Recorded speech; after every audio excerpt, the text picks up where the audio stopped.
अस्सलामुअलैकुम। प्रोग्राम तज्जिया के साथ मैं हूं उमर दराज गोंदल।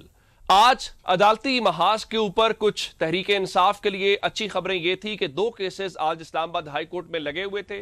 एक 190 मिलियन पाउंड केस था, दूसरा तोशाखाना 2 केस था। तोशाखाना 2 केस के अंदर अदालत ने इतराजात दूर कर दिए हैं और उसके बाद जो 190 मिलियन पाउंड केस है वो 11 मार्च की तारीख दे दी गई है।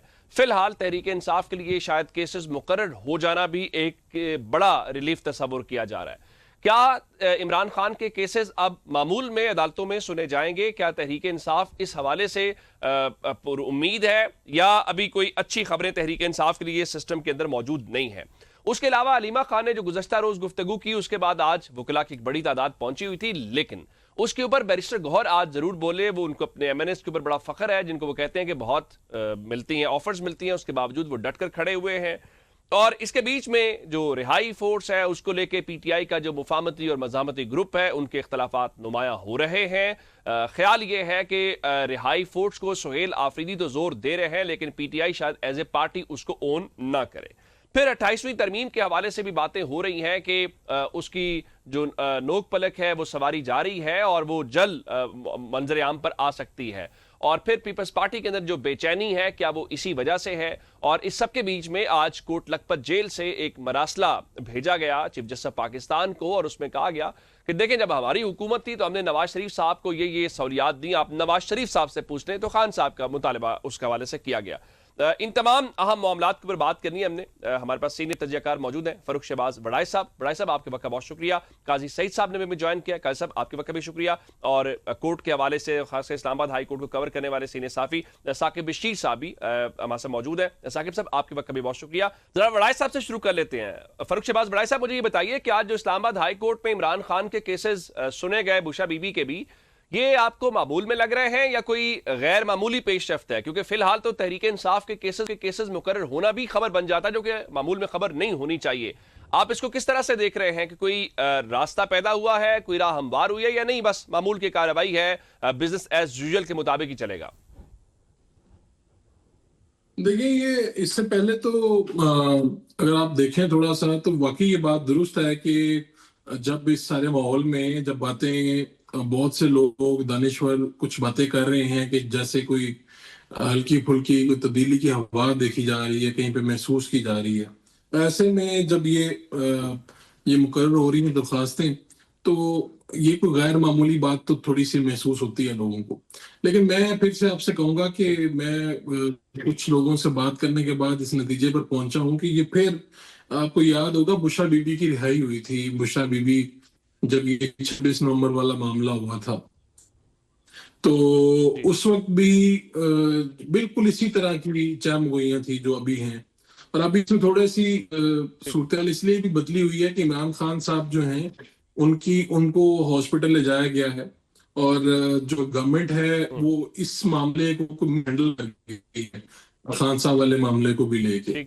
मुझे तो ये लगता है कि अभी फिलहाल फौरी तो नहीं, लेकिन बहरहाल ये माहौल भी बन रहा है ऐसा कि शायद कोई आगे चल के कोई ऐसी गुंजाइश है जहां पर कोई बैठ कर बात की जा सके, जहां पर तमाम पार्टियों से कोई बात करने की गुंजाइश, जो कि पिछले 1.5-2 साल में तो हमने निकलते नहीं देखी थी, सख्ती बहुत ज्यादा थी। तो मुझे लगता है, और वैसे भी शायद इतना ये टेम्परेचर एक ही उस पे फ्रीक्वेंसी पे मुमकिन नहीं होता। जो सूरत हाल चल रही थी, अब आप अपने शोबे की बात कर लें, सियासत की कर लें, ये मुमकिन नहीं है।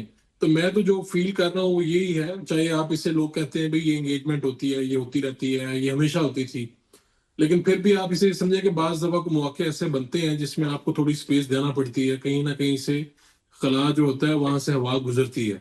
यही कोई ऐसी, मैं इसे इसी तरह से ताबीर कर रहा हूँ इसी के साथ। इसके अलावा मैं इसे कुछ नहीं समझ रहा, चाहे इसे मामूल की समझ हवा का गुजर, चाहे जैसे मर्जी इसे नाम दे दें, लेकिन कुछ ना कुछ जरूर है।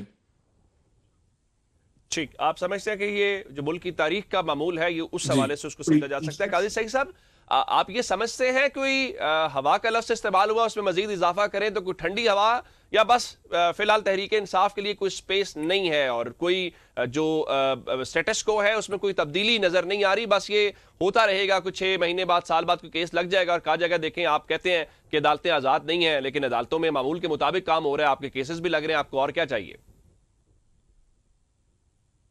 पहली बात तो ये है कि हमें हुकूमत को कोई इल्जाम नहीं देना चाहिए, ना ही कोई इनाम देना चाहिए, क्योंकि ना कुछ उसके अच्छा। इख्तियार में है, ना हमें कुछ नजर आ रहा है। सेकेंडली, कोई मेल्ट नहीं हुई। देखें, या ठीक। ये नेकेड पावर गेम है।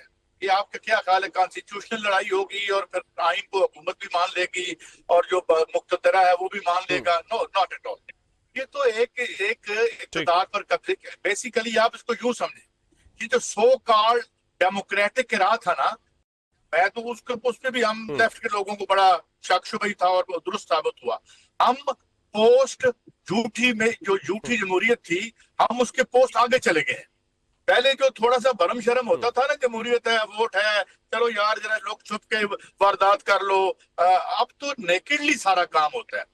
और जब जो जमहूरियत से मोहब्बत करने वाले साफी कबूलियत और मकबूलियत जैसी इस्तेलाहें इस्तेमाल करके जो सारे सेटअप को जवाब देते हैं, तो इसलिए भूल जाए आप, ये इक़्तिदार की जंग है।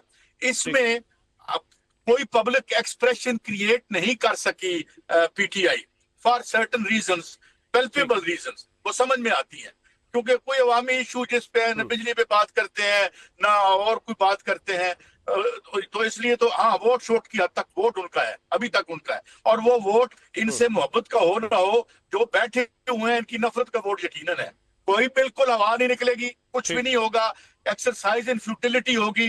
ना यहाँ कोई आराम से शेर पे बैठता है जिसे शेर से आप हुकूमत समझे, ना शेर से आराम से उतरता है। इसलिए शेर से फिर जबरदस्ती उतारना पड़ता है, और यही सिलसिला है और यही हमारी सियासत है और यही आज की रियलिटी है। और आप ओवरऑल दुनिया में देख लेना, अभी जो रिसेंटली सर्वे आए हैं उनका ये जो जहाँ पे ये फ्रॉड नुमा जमहूरियत थी भी, वो भी अब श्रिंक कर रही है, 12% से भी कम पे आ गई है। सो ये लड़ाई इसी तरह चलेगी और इसको फाइनल जो है ताकत जो है, चाहे वो अवाम और जमहूर की ताकत हो, चाहे वो ताकत हो जो बैरल अफगान से निकलती है, ये उसके माबैन खेल तय होना है। और जो इन दोनों में से ताकतवर होगा वही प्रिवेल करेगा।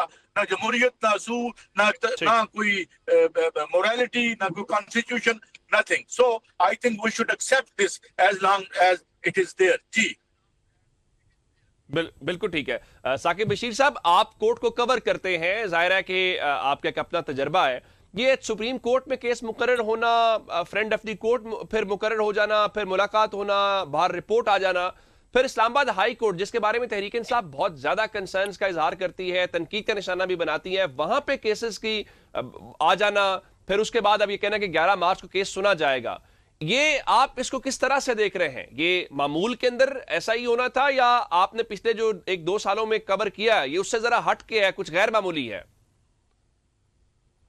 गोंदा साहब, मैं इस पे बात करता हूं, लेकिन आपने जो एक नक्शा खींचा है, मुझे एक बड़ा दिलचस्प वाकया याद आ गया। तकरीबन पिछले 1.5 माह पहले हमारी एक अहम हुकूमती ओहदे पे बैठी हुई एक शख्सियत से मुलाकात हुई। उन्होंने कोई बयान रिकॉर्ड कराना था, तो उनके कोई खैरखा थे, उन्होंने लिख कर दिया कोई पॉइंट्स के जमहूरियत की सरबुलंदी और जो है वो पार्लियामान की बालादस्ती और आइन और ये वो सारी चीजें उन्होंने लिख कर दी, जिस तरह रूटीन में होते हैं, लिखे लिखाई चीजें होती हैं। तो उनके सामने जब वो पेज आया तो उन्होंने देखकर वो मुस्कुराए, हमारी तरफ देखकर भी। तो उन्होंने उस पर कमेंट किया कि कौन सी जमहूरियत की बालादस्ती और कौन सी आइन की सरबुलंदी, पता है हमें जो कुछ हो रहा है और आपको भी पता है, चले हम बोल देते हैं। तो बज़ाहिर हुकूमती हलकों में भी कोई अच्छा शगुन जो है वो नहीं लिया जा रहा जो कुछ हो रहा है।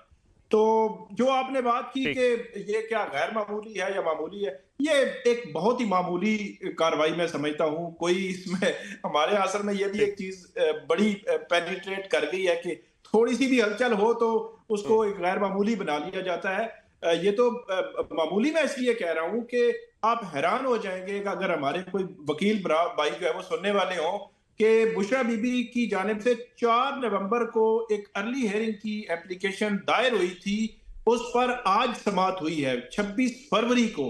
तो ये कौन सा एक गैर मामूली मामला है? इसी तरह आखिरी जो हेयरिंग हुई थी एक्टिवली वो 26 सितंबर को हुई थी इस केस में, और आज जो है वो उस पे 5-6 माह के बाद जो है वो इस केस को सुना जा रहा है। मैं तो इसको बिल्कुल मामूल की एक कार्रवाई समझता हूँ। गैर मामूली उस दिन होगा गोंदल साहब के जिस दिन आपको पता भी नहीं चलेगा और आप कहेंगे कि यार ये क्या चल रहा है, अचानक अदालतें लगेंगी, अचानक जनाब रिहाई के लिए दरखास्तें, जमानतें और फौरी तौर पर जो है प्रोसिक्यूशन भी हरकत में होगी और हर चीज जो है वो पता चलेगा कि एक समा ही बदल गया है। अभी तो कुछ भी जो है वो गैर मामूली नहीं है। 11 मार्च के लिए ठीक। केस मुकर्रर हुआ है। अब हमें क्या पता कि 11 मार्च को हो सकता है कोई बेंच में से कोई ना हो। बिल्कुल ठीक, डिस्कशन का सिलसिला जारी है जी। वापस आते हैं एक ब्रेक के बाद।